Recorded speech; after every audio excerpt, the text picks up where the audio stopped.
Hello everyone, আসসালামু আলাইকুম। সবাইকে ওয়েলকাম জানাচ্ছি আমার নতুন আরও একটি রেসিপি ভিডিও দেখার জন্য। আজকে আমি আপনাদের সাথে শেয়ার করব পাক্কি বিরিয়ানি রেসিপি। যারা নতুন রাঁধুনি রয়েছেন তারা অনেকেই আছেন কাচ্চি বিরিয়ানি রান্না করতে গেলে একটু ভয় পান, কারণ কাচ্চি বিরিয়ানি অনেক সময় রান্নার ক্ষেত্রে চাল সিদ্ধ হয় না ভালোভাবে, তা না হলে মাংসটা ভালো মতন সিদ্ধ হয় না অথবা নিচে লেগে যায়। তারা কিন্তু খুব সহজে এই পাক্কি বিরিয়ানিটা ট্রাই করতে পারেন। পাক্কি বিরিয়ানি রান্না করাটা অনেক সহজ। আশা করছি আমার আজকের এই পাক্কি বিরিয়ানি রান্নার রেসিপিটা আপনাদের ভালো লাগবে। যদি ভিউয়ার্স আমার ভিডিওগুলো ভালো লাগে তাহলে প্লিজ আমার চ্যানেলটি সাবস্ক্রাইব করে পাশেই থাকবেন। তাহলে চলুন দেখে নিই আমরা এই পাক্কি বিরিয়ানি কিভাবে রান্না করছি।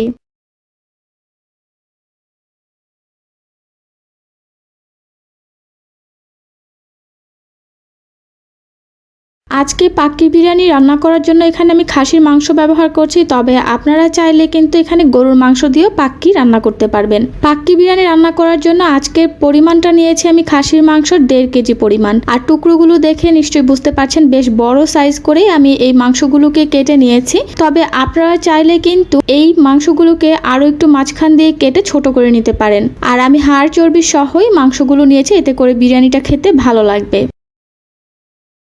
এখন আমরা এই খাসির মাংসগুলোকে ম্যারিনেট করে নেব। আর আমি মাংসগুলো কিন্তু আগেই ভালো করে ধুয়ে নিয়েছি। ম্যারিনেশনের জন্য এখানে আমি 1 কাপ পরিমাণ টক দই ব্যবহার করছি। নিয়েছি 1 টেবিল চামচ পরিমাণ লাল মরিচের গুঁড়া, ধনিয়ার গুঁড়া নিচ্ছি 1 টেবিল চামচ পরিমাণ, সাথে এখানে বাদাম বাটা ব্যবহার করছি আমি কাঠ বাদাম বাটা 1 টেবিল চামচ পরিমাণ, আদা আর রসুন বাটা 3 টেবিল চামচ পরিমাণ। এখানে আদা রসুন বাটা একত্রে ব্লেন্ড করা রয়েছে।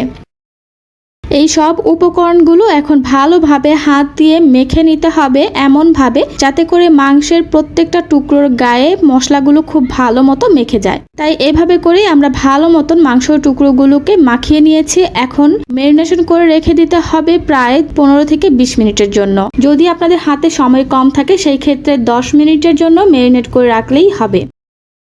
আজকের পাক্কি বিরিয়ানির জন্য আমি মাংস নিয়েছি 1.5 কেজি, আর 1.5 কেজি মাংসের জন্য চাল লাগবে 1 কেজি পরিমাণ। এখানে বাসমতি চালটা ব্যবহার করতে হবে। আর আমি অফ স্ক্রিনে এই চালগুলোকে বেশ ভালোভাবে ধুয়ে এরকম একটা জালির মধ্যে ভালোভাবে পানিটা ঝরিয়ে রেখে দিয়েছি, এতে করে পানিটা ঝরে যাবে আর চালটা ঝরঝরে হয়ে যাবে। রান্নার পর রাইসটা কিন্তু বেশ লম্বা হবে এবং ঝরঝরে হবে। পাক্কি বিরিয়ানির জন্য এখানে আলু নিয়েছি 4-5টার মতন, আর এরকম মোটা করে কেটে নিয়েছি আলুগুলোকে। আলুগুলো ভেজে নেওয়ার জন্য এখানে স্বাদ মতন লবণ দিয়ে দিচ্ছি, সাথে দিয়ে দিচ্ছি সামান্য পরিমাণ একটু হলুদের গুঁড়ো। আপনাদের কাছে যদি জর্দার রংটা থাকে সেই রংটা ব্যবহার করতে পারেন। আমি আজকে জর্দার রং ব্যবহার না করে এখানে হলুদ গুঁড়োটা ব্যবহার করছি। ভালো করে মিক্সড করে নিতে হবে, তারপরে এটাকে একটা পাশে রেখে দিচ্ছি। এখন আমি 1 কাপ কুসুম গরম পানি নিব, আর এই গরম পানির মধ্যে এখন নিয়ে নিব 3 টেবিল চামচ পরিমাণ গুঁড়া দুধ। যদি লিকুইড দুধ থাকে সেই দুধটাকে কুসুম গরম করে নিতে হবে। এখন এই কুসুম গরম দুধের মধ্যে আমি 1 চিমটি অথবা আধা চা চামচ পরিমাণ দিয়ে দিচ্ছি স্যাফরন। স্যাফরনটাকে ভালো মতন নেড়ে মিক্সড করে নিতে হবে। যদি আপনাদের কাছে স্যাফরন না থাকে সেই ক্ষেত্রে এখানে জর্দার রংটাকে মিশিয়ে নিতে পারেন।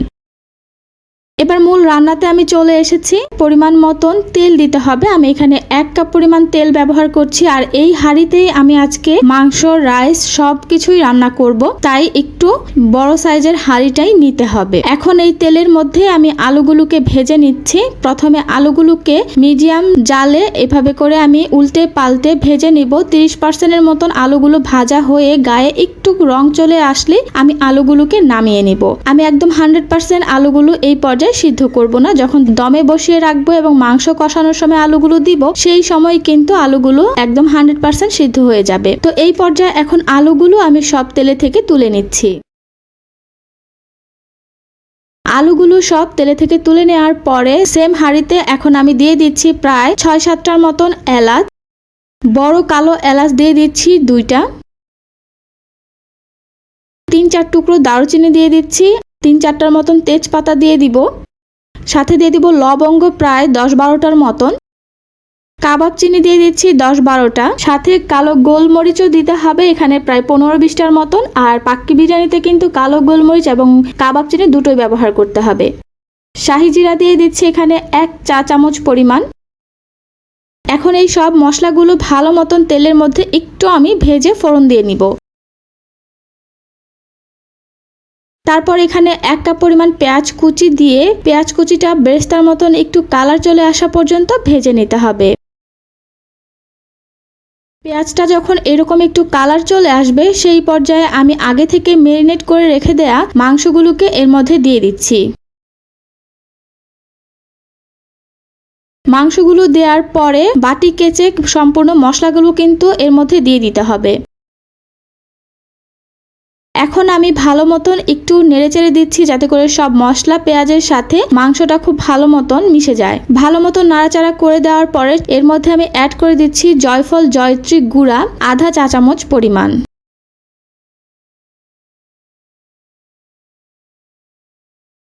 আবার ভালো করে মাংসটাকে জয়ফল জয়ত্রী গুঁড়ার সাথে নেড়ে মিক্সড করে দিচ্ছি। তারপর ঢাকনা দিয়ে ঢেকে মিডিয়াম লো জালে 10 থেকে 15 মিনিট রান্না করব। আমি প্রায় 15 মিনিট পরে ফিরে এলাম। এর মধ্যেই দেখতে পাচ্ছেন অনেকটুকু পানি উঠে এসেছে। এই পানি দিয়েই কিন্তু মাংসটাকে আমি আরো কিছুক্ষণ কষিয়ে নিব।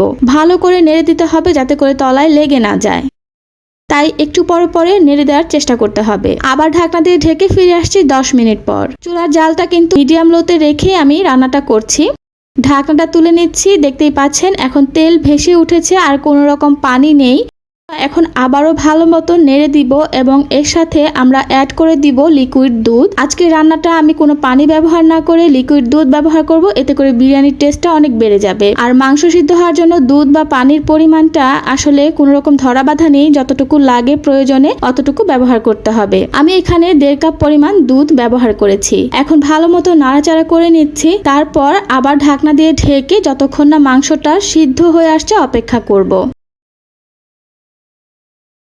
মাংসটা কিন্তু এই পর্যায়ে অনেকটাই সিদ্ধ হয়ে এসেছে। এখনো মাংসটা কিছুটা সিদ্ধ হতে হবে আর ঝোলটা আরেকটু টেনে নিতে হবে। ঠিক এই পর্যায়ে আমরা এখানে অ্যাড করে দিচ্ছি ভাজা জিরার গুঁড়া 1 চা চামচ আর দিয়ে দিচ্ছি গরম মশলা গুঁড়া 1 চা চামচ। চিনি দিয়ে দিচ্ছি এখানে 1 টেবিল চামচ পরিমাণ, অথবা আপনাদের স্বাদ অনুযায়ী দিতে হবে। আলু বুখারা দিয়ে দিচ্ছি প্রায় 7-8টার মতন আর দিয়ে দিচ্ছি 7-8টার মতন কাঁচামরিচ। এবার আর একটু ভালো মতো নেড়ে দিচ্ছি। একটু নেড়ে মিক্সড করে দিয়ে যে আলুটা আমি 30% পর্যন্ত সিদ্ধ করে রেখেছিলাম সেই আলুগুলো দিয়ে দিচ্ছি। আলুগুলো দিয়ে এবার ঢাকনা দিয়ে ঢেকে দমে বসিয়ে রেখে দিব যতক্ষণ না পর্যন্ত পুরোপুরি সিদ্ধ হচ্ছে। এবার আমরা বাসমতি চালটাকে সিদ্ধ করব, আর এর জন্য এখানে যতটুকু আমরা চাল নিয়েছি তার থেকে 3 গুণ পরিমাণ পানি নিতে হবে। তো আমি সেই রকম পরিমাণে একটু বেশি করে পানি নিয়েছি যাতে করে চালটা সিদ্ধ হওয়ার পরে আঠালো না হয়ে যায়। এখন এই পানির মধ্যে আমি 1 চা চামচ পরিমাণ শাহি জিরা দিয়ে দিচ্ছি। তার সাথে দিয়ে দিচ্ছি 1 টেবিল চামচ পরিমাণ লবণ। লবণের পরিমাণটা একটু বেশি করেই দিতে হবে যাতে করে পানিটা একটু তেতো হয়ে যায় এবং রাইসের ভিতরে ভালো মতন লবণ ঢুকতে পারে। আর 1 টেবিল চামচ পরিমাণ তেল দিয়ে লবণ তেল ভালো করে পানির সাথে মিশিয়ে নিয়েছি।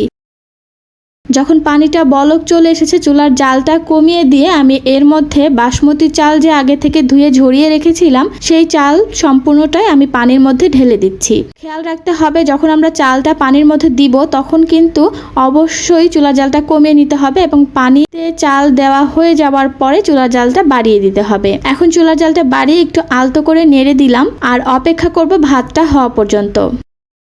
আমরা যদি কাচ্চি বিরিয়ানি রান্না করি সেই ক্ষেত্রে ভাতটা কিন্তু 50%-এর মতন সিদ্ধ করলেই হয়ে যায়, তবে পাক্কির বিরিয়ানির ক্ষেত্রে যেহেতু মাংসটা পুরোপুরি সিদ্ধ করা এর জন্য চালটাকে কিন্তু আমাদের 80%-এর মতন সিদ্ধ করে নিতে হবে। আমাদের চালটা সিদ্ধ হয়ে গিয়েছে। রাইসটা যখন 80% সিদ্ধ হয়ে গিয়েছে তখন এরকম একটা স্টেইনারের সাহায্যে চালের থেকে পানিটা খুব ভালো মতন ঝরিয়ে সরাসরি আগে থেকে রান্না হয়ে যাওয়া মাংসের উপরে এভাবে করে ছড়িয়ে রাইসগুলো দিয়ে দিতে হবে।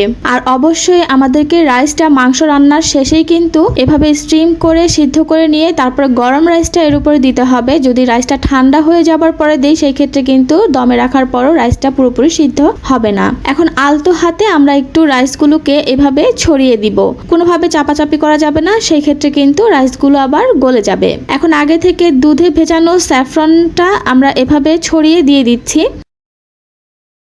আর সাথে পেঁয়াজ বেরেস্তা দিয়ে দিব আধা কাপ পরিমাণ আর দিয়ে দিব 1.5 থেকে 2 টেবিল চামচের মতন ঘি। এখানে চাইলে কেওড়া জল বা গোলাপ জলটা আপনারা ব্যবহার করতে পারেন, যেহেতু আমি এখানে দুধে ভেজানো জাফরান বা স্যাফরনটা ব্যবহার করেছি সেই জন্য আর কেওড়া জল গোলাপ জল ব্যবহার করছি না। এখন ঢাকনা দিয়ে দমে রেখে দিব প্রায় 20 থেকে 25 মিনিটের জন্য।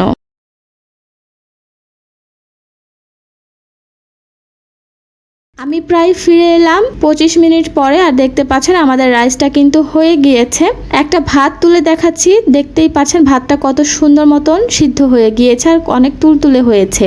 এবার আমি একটা পাশ থেকে আপনাদেরকে দেখাচ্ছি, অনেক গরম যার কারণে আমার একটু রাইসটা তুলে দেখাতে অসুবিধা হচ্ছে। রাইসটা কতটা ঝরঝরে, আর দেখতে পাচ্ছেন ভিতর নিচে মাংসটা অনেক সুন্দর সফট হয়েছে আর কোনো রকম পোড়া লাগেনি। যেহেতু আমি ভারী তলানোযুক্ত হাঁড়িতে রান্না করেছি সেই জন্য আমি নিচে কোনো তাওয়া ব্যবহার করিনি। তবে আপনাদের হাঁড়ির তলানি যদি পাতলা হয়ে থাকে সেই ক্ষেত্রে অবশ্যই তাওয়া দিয়ে একদম লো জালে আপনারা এই দমে বিরিয়ানিটা রান্না করে নেবেন। এই তো আমাদের বিরিয়ানিটা রান্না হয়ে গিয়েছে, আমি পরিবেশন করে নিচ্ছি। পাক্কি বিরিয়ানিটা এক সাইড থেকে তুলে নেওয়াই ভালো, তাহলে কিছু সাদা ভাত আর কিছু মশলাতে মাখানো ভাত এভাবে করে তুলে পরিবেশন করলে কিন্তু এই বিরিয়ানিটা দেখতে বেশি ভালো লাগে। মাংসটা দেখতে পাচ্ছেন কতটা সফট হয়েছে, আমি গরমের জন্য হাত দিয়ে ধরতে পারছি না, আপনারা নিশ্চয়ই দেখে বুঝতেই পারছেন। আর অনেক জুসি হয়েছে ভেতরটা। এটা খেতে কতটা মজার আসলে বাসায় একবার তৈরি করলে আপনারা বুঝতে পারবেন। আর যারা কাচ্চি বিরিয়ানি রান্না করতে ভয় পান তারা কিন্তু খুব সহজে এই পাক্কি বিরিয়ানিটা রান্না করতে পারবেন। আশা করছি আমার আজকের ভিডিওটা আপনাদের ভালো লেগেছে। যদি ভিউয়ার্স আমার ভিডিওগুলো ভালো লাগে তাহলে প্লিজ আমার চ্যানেলটি সাবস্ক্রাইব করে পাশেই থাকবেন। বিদায় নিব আজকের মতন এখানেই। সবাই ভালো থাকবেন, সুস্থ থাকবেন। আল্লাহ হাফেজ।